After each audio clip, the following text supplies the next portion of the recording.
Hello everyone, welcome back to my channel. ಇವತ್ತು ನಾನು ಮಾಡ್ತಾ ಇರೋ ರೆಸಿಪಿ ಅಗಸೆ ಹಿಂಡಿ ಅಥವಾ ಅಗಸೆ ಚಟ್ನಿ. ಉತ್ತರ ಕರ್ನಾಟಕ ಭಾಷೆಯಲ್ಲಿ ಇದಕ್ಕೆ ಅಗಸೆ ಹಿಂಡಿ ಅನ್ನುತ್ತಾರೆ. ಮೊದಲಿಗೆ ಅಗಸೆನ 5 ನಿಮಿಷ ಚೆನ್ನಾಗಿ ಹುರಿದುಕೊಳ್ಳಬೇಕು.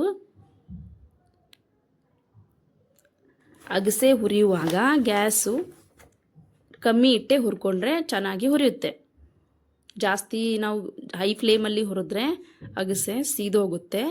ಆದಷ್ಟು ನೋಡಿಕೊಂಡು ಅಗಸೆನ ಲೋ ಫ್ಲೇಮಲ್ಲೇ ಇಟ್ಟು ಹುರ್ಕೊಳ್ಳಿ. ಅಗಸೆ ಹುರಿದಾದ್ಮೇಲೆ ಇದು ಚೆನ್ನಾಗಿ ಸೌಂಡ್ ಆಗುತ್ತೆ, ಚಟಪಟ ಚಟಪಟ ಅಂತ. ಆವಾಗ ನಾವು ತಿಳ್ಕೋಬೇಕು ಅಗಸೆ ಹುರಿದಿದೆ ಅಂತ.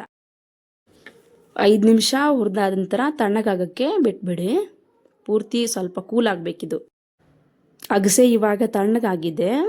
ಒಂದು ಮಿಕ್ಸಿ ಜಾರ್ ತಗೊಳ್ಳಿ. ಜಾರಲ್ಲಿ ನಾವು ಹುರ್ಕೊಂಡಿರೋ ಅಗಸೆಯನ್ನು ಹಾಕಿ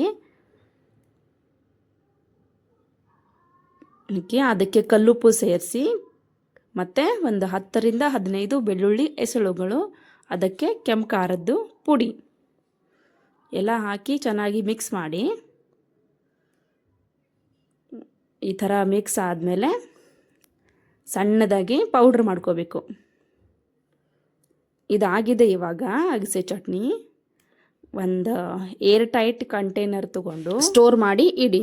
ಇದು 1 ತಿಂಗಳವರೆಗೂ ಉಪಯೋಗಿಸಬಹುದು, ಹಾಳಾಗಲ್ಲ. ಅಗಸೆ ಚಟ್ನಿ ನಮ್ಮ ಆರೋಗ್ಯಕ್ಕೆ ತುಂಬಾ ಒಳ್ಳೆಯದು. ಪ್ರತಿನಿತ್ಯ ಸೇವಿಸ್ತಾ ಬಂದರೆ ಸ್ಕಿನ್ ಪ್ರಾಬ್ಲಮ್ಮು ಮತ್ತು ಹೇರ್ ಪ್ರಾಬ್ಲಮ್ಮು ಎಲ್ಲ ತುಂಬಾ ಬೇಗ ಸಾಲ್ವ್ ಆಗುತ್ತೆ ಇದರಿಂದ.